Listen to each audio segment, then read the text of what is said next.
اتنا خواتین اتنا بچیاں، میں تو آج سوچ کے حیران ہو گیا، اتنا بچیاں پڑھ گئے، فیصاب نے اتنا بڑا کام کر دیا۔ فیصاب کی اہلیہ نے اللہ ان کو خوش رکھے، اللہ تعالیٰ اس مائی کو مدراز رکھے، پورے نظام کو چلاتی ہے، یہ اللہ تعالیٰ کی رحمت ہے ورنہ فیصاب۔ لیکن آپ چلے جائیں نا انہوں نے صرف دیہاتوں میں چلے جائیں، وہاں پر عورتوں کا کیا کام ہے؟ ان کو نہ نماز کا پتہ ہے، نہ دین کا پتہ ہے، نہ بس کو پتہ ہے، کھانا ہے، پکانا ہے، کپڑے دھونے ہم ہی پکانے ہیں۔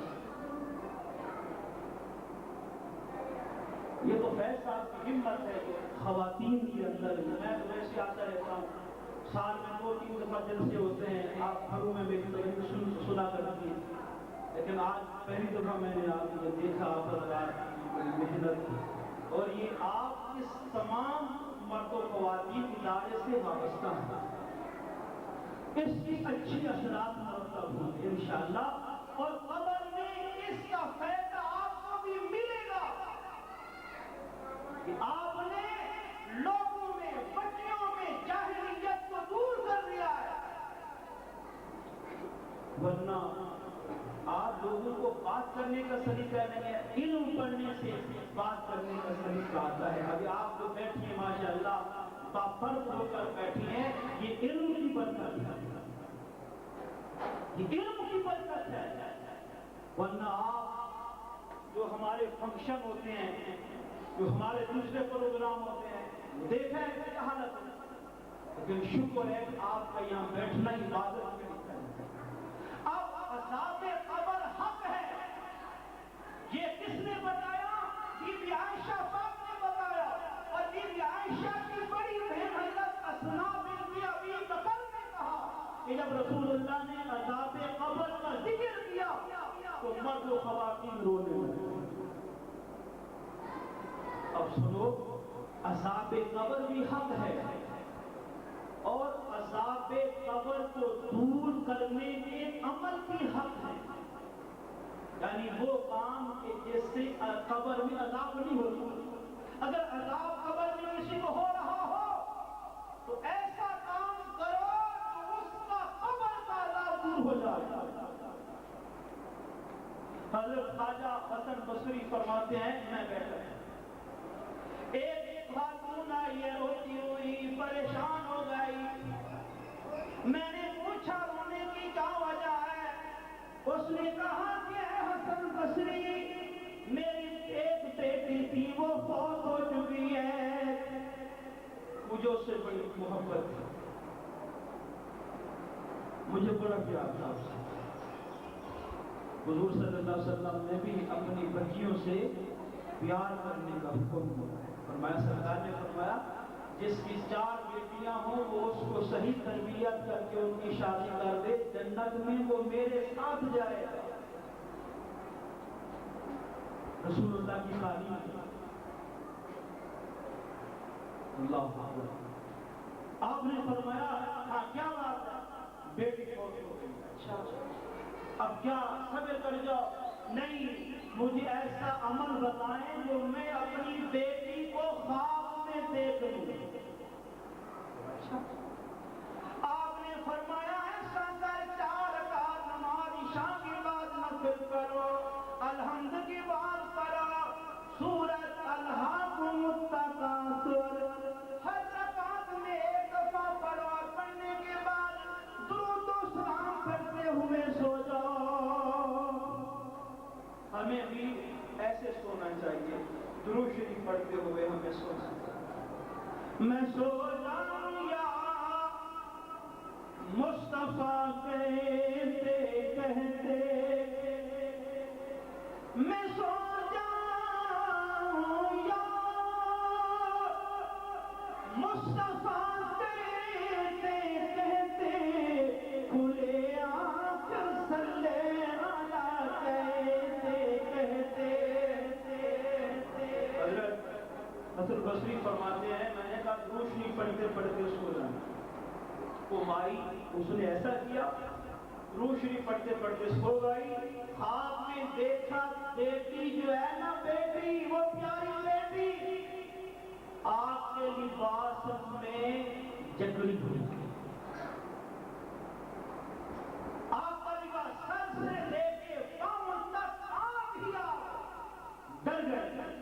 ایک بیٹی کے دیکھنے کی تمنا، پھر اسی عذاب نے دیکھ لیا، حضرت کے پاس آیا۔ حضرت صاحب نے بیٹی کو دیکھا ہے عذاب میں ہے، آپ نے فرمایا ایسا کر، صدقہ کر، خیرات کر، اللہ تمہاری بیٹی کو عذاب سے بچا لے گا۔ وہ بھائی کو آپ نے روانہ کیا، اور اسی رات خواجہ حسن بصری کہتے ہیں میں سو گیا، میں نے سویا تو وہ بچی جنت کی سیر کر رہی ہے، وہی عورت، وہ بچی جنت کی سیر۔ اس سے پوچھا کہ کل تو تمہاری امی نے تمہیں جہنم میں دیکھا تھا، آج تمہیں وہ، آج میں دیکھ رہا ہوں کہ تم جنت کی سیر کر رہی ہو۔ اب سنو غور سے کہ وہ عمل جس سے قبر کا عذاب ختم ہو جاتا ہے۔ اس بچی نے کہا حسن بصری میری والدہ نے صحیح دیکھا تھا، میں عذاب قبر میں گرفتار تھی، اور میرے ساتھ 70,000 مرد و خواتین عذاب الہی میں گرفتار تھے، اور یہاں سے ایک اللہ والا گزرا تھا، اس نے ایک دفعہ پڑھا الصلاۃ والسلام علیک یا رسول اللہ۔ حسن بصری ایک دفعہ درود شریف اس نے پڑھ کے ہمیں بخش دیا، اللہ نے میرے جیسے 70,000 آدمیوں کو مرد و خواتین سے عذاب دور کر دیا، اور ان کی قبر کو جنت کا باغیچہ بنا لیا ہے۔ ایک دفعہ درود شریف پڑھنے سے، کتنی دفعہ بولو؟ ایک دفعہ درود شریف پڑھنے سے 70,000 آدمیوں کی بخشش ہو جاتی ہے۔ کیا پڑھ لیجیے سارے آپ سب پڑھ لیں، اللہم صلی علی محمد وعلی آل محمد وبارک۔ عذاب قبر بھی حق ہے، عذاب قبر کو ختم کرنے کے لیے ایسالی ثواب ہے، درود شریف ہے، قرآن شریف ہے۔ بخاری شریف کی حدیث کے ساتھ علامہ نثار صاحب نے آپ کو پڑھاتے ہیں، حدیث ماشاءاللہ بہت شریف انسان ہے، عزت والے انسان ہے۔ بخاری شریف میں ذرا دیکھو حدیث، بخاری شریف کی حدیث ہے، حضور صلی اللہ علیہ وسلم آپ جا رہے ہیں قبرستان، دیکھا تو قبر والوں کو عذاب ہو رہا ہے، سرکار نے فرمایا کہ جاؤ یہ کھجور کی ٹہنیاں لے آؤ۔ سرکار نے کھجور کی ٹہنیاں دونوں قبر پہ رکھی، بولو کہاں رکھی؟ جب قبر پہ رکھ دی تو صحابہ نے کہا یا رسول اللہ آپ کے اس عمل سے کیا ہوگا؟ نبی پاک صلی اللہ علیہ وسلم نے فرمایا اس سے یہ ہوگا کہ جب تک یہ کھجوریں تر ہیں اللہ کا ذکر کرے گی، اور ذکر سے قبر والے کو فائدہ ملتا رہے گا۔ اب جب ایک کھجور کی تر ٹہنی سے قبر سے عذاب ہٹ سکتا ہے تو قرآن پاک پڑھنے سے قبر کا عذاب کیسے نہیں دور ہوگا؟ حضور صلی اللہ علیہ وسلم نے فرمایا کہ میں نے دیکھا وہ دو آدمی گرفتار تھے عذاب میں، ایک چغلی کرتا تھا اور دوسرا پیشاب کے چھینٹوں کا احتجاج نہیں کرتا تھا۔ آج مرد و خواتین میں سائنسی اعتبار سے ایسی بیماریاں ہیں جو پیشاب کے چھینٹوں سے پیدا ہو جاتی ہیں۔ مرد و خواتین کو اپنے باتھ روم سے ہی رکھنے چاہیے۔ جس گھر میں باتھ روم ٹھیک ہوگا اس گھر میں کبھی بیماریاں نہیں آئیں۔ کیوں کہ حکمت کے اعتبار سے پیشاب میں اتنا گندے جراثیم ہوتے ہیں کہ وہ اپنا اگر جسم پہ لگ جائے اس سے بیماریاں پھیلتی ہیں۔ معلوم ہوا کہ تر کھجور کی ٹہنی سے عذاب ٹل سکتا ہے تو قرآن پاک پڑھنے سے بھی عذاب ٹل جائے گا۔ اسی طرح حضرت مولانا زکریا نے تبلیغ نصاب میں لکھا، وہ فرماتے ہیں کہ حضرت جنید بغدادی جو تھے بیٹھے تھے، محفل لگی تھی، ایک شخص وہاں پہ رونے لگا تو آپ نے اسے دیکھا کیوں رو رہے ہو؟ اس نے کہا جناب اس لیے رو رہا ہوں کہ میں نے اپنی ماں کو جہنم میں دیکھا۔ آپ نے فرمایا میں نے 1,75,000 دفعہ کلمہ پڑھا ہے، آپ نے وہ کلمہ دل ہی دل میں اس کی ماں کو بخش دیا۔ 2 منٹ کے بعد وہ رونے والا ہنسنے لگ گیا، فرمایا میں نے اپنی ماں کو جنت میں دیکھا ہے۔ پتہ چلا 1,75,000 دفعہ کلمہ پڑھنے سے میت کی بخشش ہو جاتی ہے، چاہے وہ پڑھنے والا مرد ہو چاہے وہ پڑھنے والی عورت ہو۔ ہمیں پڑھنا چاہیے، پڑھ کے رکھنا چاہیے، اور اس کی بے شمار فوائد۔ پرچی آئی ہے، اذان ہو رہی ہے، تو بھئی میں بھی تو اذان دے رہا ہوں نا، میں کون سا کوئی دوسری بات نہیں ہے؟ تو مسئلے علماء بیٹھے ہیں، پوچھ لو کہ اذان کا جواب اس کو دینا فرض ہے کہ جو آدمی ایسے بیٹھا ہو۔ ہم تو علم پڑھا رہے ہیں، ہم پہ اذان کا دینا اور جواب دینا فرض نہیں ہے، اس لیے کہ ہم تو علم و حکمت کی بات کر رہے ہیں، اور باقی اب میں بیان ختم کر دیتا ہوں انشاءاللہ۔ نہیں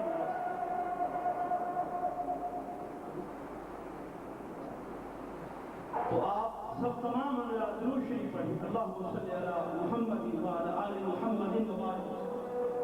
آپ سے ایک سوال کرتا ہوں، وہ میرے سوال کا آپ جواب دیں۔ تعلیم یافتہ لوگ بیٹھے، ہمارے عبدالعلیم صاحب ساؤتھ افریقہ سے آئے ہیں، ان کے بھی نالج میں آنی چاہیے بات، آپ کے بھی ذہن میں آنی چاہیے، ان کے بھی نالج میں آنی چاہیے بات، آپ کے بھی ذہن میں آنی چاہیے۔ ہندوستان کے اندر سب سے زیادہ اگر کسی نے دین کی خدمت کی ہے تو وہ حضرت خواجہ خواجہ والی ہندوستان حضرت خواجہ معین الدین چشتی اجمیری ہیں، ٹھیک ہے، جن کے ہاتھ پر 90 لاکھ افراد نے کلمہ پڑھا۔ کتنا بولو؟ 90 لاکھ۔ حضرت نوح علیہ السلام نے تبلیغ فرمائی، 80 آدمی مسلمان، سرکار نے تبلیغ فرمائی 3 سالہ عرصے میں 1,24,000، اور خواجہ اجمیری کی تبلیغ سے 90 لاکھ انسان مسلمان ہوئے۔ ایک عیسائی نے مجھ سے سوال کیا، تو کیا آپ کے خواجہ اجمیری جو ہے رسول اللہ سے بڑھ گئے؟ میں نے کہا نہیں۔ کیوں؟ میں نے کہا خواجہ اجمیری یہ رسول اللہ کی اولاد ہے، رسول اللہ کی امت کے ولی ہیں، اللہ تعالیٰ نے جو مقام خواجہ اجمیری کو دیا رسول اللہ کے وسیلے سے دیا ہے۔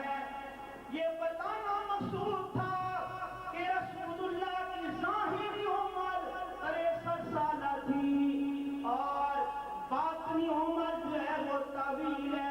خواجہ اجمیری کا واس کرنا، 90 لاکھ انسانوں کو مسلمان کرنا، یہ ہمارے نبی کا سب سے بڑا معجزہ ہے،